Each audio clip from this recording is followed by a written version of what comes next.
like to introduce our panelists. Next to me is Jack Fowler, Regis class of '78, and the publisher of the National Review. And next to him is Jim Kelly, class of '71, and former managing editor of Time and Time Inc., and now consultant to multiple publications, as well as a teacher at Columbia School of Journalism. And obviously, Mr. Jim Kelly needs no introduction. So today we're going to talk about the results of last Tuesday's elections, with a particular focus on journalism and political journalism. But I'd like to start with, just to get a general sense of your impression of something that may sound a little unusual, but I think the students will appreciate where I'm coming from. One of the biggest politically oriented events of the last few weeks was the Jon Stewart and Stephen Colbert rally down in Washington, D.C., the rally to restore sanity and or fear. And obviously it was meant largely tongue-in-cheek and satirically as Stewart and Colbert worked. My question is, what does it say about political discourse in America that was one of the most talked about, one of the most popular politically oriented events? And the other question I have is, can we really consider what Jon Stewart does a form of journalism, or is it really only a form of entertainment? Is there any kind of overlap between satire and journalism? So I'm just curious for your general reactions. I can start, okay. Well, we do have to remember that we all, it's Jon Stewart's world, we just live in it. If you're in New York, and if you're in Washington, and if you watch Comedy Central, and if you spend a lot of time watching YouTube, but it's still a fairly limited population. So I don't think as is, by the way, the Glenn Beck world too. I mean, we're talking about the cable here. I don't think it doesn't say anything much other than the fact that, you know, it's a midterm election and it's October and they were lucky to have a nice weekend, and Huffington Post supplied a lot of buses, and it was perfectly fun. I don't know how many of you saw it. I thought it was, you know, it was funny in spots and not so funny in other spots. I think Jon Stewart is not a journalist, and he doesn't pretend to be a journalist. What he does, though, do is serve as a kind of, I would say, a traffic cop of sorts about making sure that politicians, Democrat as well as Republican, and the media doesn't get away with murder, and that someone is looking over their shoulders. You had a little bit of this. This is not a new phenomenon.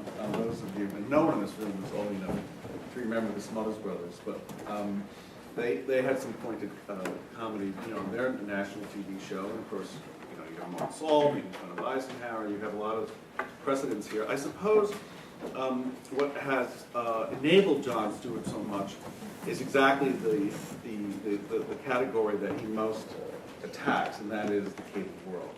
And the cable world is filled with such a carnival of personalities, right, left, and center, that it has given Stewart the ability to, you know, poke tremendous fun at these folks.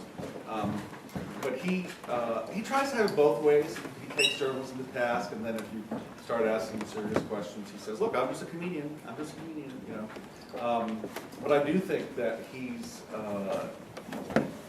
very much part of that, of the way the world works now, and that if you say something in the morning and it's captured on YouTube, it is, you know, poked fun at in the evening, and by the next day you're on to the next thing. So his humor certainly has accelerated the political process and the political debate here. But I'd be hard pressed to think of anything that he's done that actually has changed the politics in any significant way. What do you think? Well, first of all, I want to say that I'm eating a lollipop for all of you who can't do that in this room. Am I correct? Would that be forbidden? So I'm doing this in your support.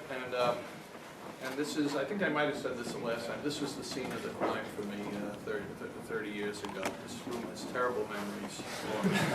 And how I got through this room, I don't know. quiet. Listen, John's, yeah, we live in a very, you know, quick world of the 24-hour news cycle. It's not even 24-hour news anymore. It's, you know, WINS, you give us 22 minutes, we'll give you the world. I think even that's too long a time right now. You know, National Review, for those who are not familiar with it, is a conservative magazine founded by William F. Buckley, Jr. I'm not for stunts. Has anyone here heard of William F. Buckley, Jr.? Not a lot of people. William F. Buckley founded the conservative movement. Then 30 years ago, he had, it's certainly not a similar show to John's show, but Firing Line was a very, very important show, an hour-long conversation, entertaining, but there's a lot of comparison. Bill was funny, but he would have on liberals, and it was a very engaging hour of discussion and debate and attempts at evisceration that had an important role in American politics. It helped coalesce the conservative movement that had already been coalesced by the founding of National Review. But you know, it's interesting. You could not have, you just can't have that kind of show anymore. It's so yesterday. It literally is yesterday. It's decades ago. But a long, thoughtful conversation is not fit for a cable world of immediate snark about what it is, you know, what happened earlier this morning. Jon Stewart's, I think his show is important. Politically, you know, you can't track anything he has said or done to any vote outcome. But I think he probably serves for conservatives a purpose, or has a bit of a national role, because if Jon Stewart is saying that Obama is starting to jump the shark, not that he has said that, but if he's starting to be critical of the Obama administration, that's a signal to a lot of folks on the left. That's a time to start worrying. May take me to task for that, but I think he's sort of a barometer in a way at some levels. But he's not a journalist. He is an entertainer. And I don't think his rally, by the way, that rally had much of a profound effect on things for the election. What did have a profound effect as a rally was the Tea Party rally of September 12th of last year. That's sort of like out of nowhere. Where did these couple 100,000 people come from, and what the heck is going on here? And that rally attracted more like-minded people to, hey, there's something afoot to this, let me get involved, which was not comparable with what happened a few weeks ago. Yeah, first of all, I grew up on William F. Buckley. I was sort of weaned on that, and even though I'm more on the liberal side of things politically, what was interesting about Buckley is he took seriously ideas, and it was the last time you actually had serious political discourse on TV. He invariably invited people who disagreed with him profoundly. And it was structured in the show. He would have sort of the main interview, and then he would have someone comment on the exchange itself who was politically different from either himself or the guy he was interviewing. So I thought that was terrific, and I lament his passing. I thought that Jon Stewart was intermittently funny. I think the fact that there's any sense of humor, you know, which is woefully lacking on both extremes in the political discourse, is probably a good thing. I thought when he got serious at the end, he said something pretty profound, which was basically, these are hard times, not end times, which spoke to this sky is falling, it's the apocalypse, it's Armageddon, everything's going to, we're losing everything. And I think he just hit, you know, this is a serious matter, these are serious matters, and that the political extremes don't help the resolution of that. There are real choices to be made. Ideology has an important role to play, both for Democrats and Republicans, but fundamentally it was a call towards keeping things in perspective and keeping some sense of balance and focusing on essentially what's going to be pragmatic solutions going forward. You know, whether he's a journalist, I think it's important that Obama had to show up on his show recently. I think paying obedience to that part of the Democratic base, so to speak, and he didn't do as well on that particular exchange. He was nervous, and even Stewart was caught somewhere between being, sort of a comedian and also an interrogator there. So it was a fairly uncomfortable exchange, to say the least, but I would agree with I think that's a very good point. If you contrast the John Stewart interview with President Obama and the Steve Croft interview with President Obama, you see not only obviously two very different approaches by the interviewers, even though they asked some of the same questions, actually, obviously phrased differently. But what I find interesting is that here in 2010, cable, the way news works now, the way cable works, and the outsized role they have in political life and discourse, is the President of the United States feels he has to go on the Jon Stewart show, which of course would not have been the case a few years ago. It's true that President Clinton has, well, I guess as a candidate he was on the phone, but I don't think That was the first time. any sitting president's ever been, well, he, of course, Obama has done it before. He went on the Jay Leno show. When did Nixon go on live then? He was a candidate. He was a candidate. That's right.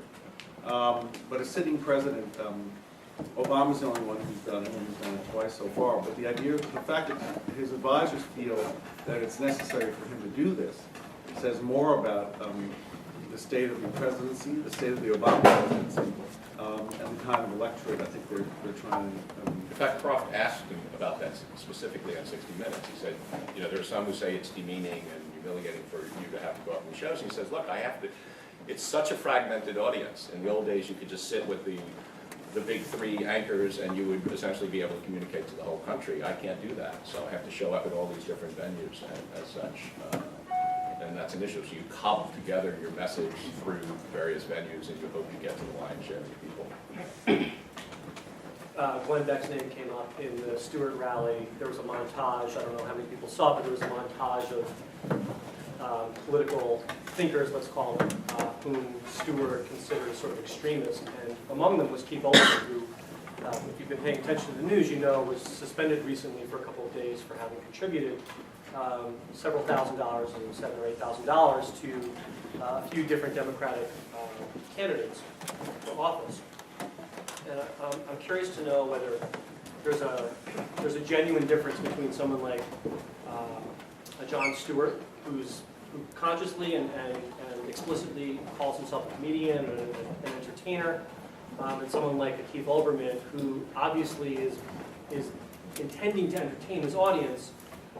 At the same time, he's at least purporting to grapple with serious issues. I'm not sure I'd go so far as to say serious ideas, but he certainly does take the right to task for any number of things that he holds in contempt. But is there really a genuine difference between those two guys? Are they both basically entertainers, or are we talking about someone who's in essence substantial in a way that Jon Stewart is not substantial? Well, I'll tell you what they're not. Neither's a journalist. He's not a journalist. Stewart's not a journalist. NBC is going through an identity crisis here. They're trying to kind of figure out how can they get some of the Fox audience, audience numbers, and some of its advertising dollars. And so they feel that Fox goes right, so they're going to go, basically left. But there's a built-in conflict with someone like Olbermann because he is basically, he's a commentator. His sympathies are absolutely clear, and yet he moderates their election coverage. So right away, I think they have a problem there that really has nothing to do with their, the contributions. Obviously, by the way, if he had asked for permission, it looks like they would have said, fine, you can give them money. So there's something else going on there that has, but Olbermann is not a journalist. I don't know how do you agree?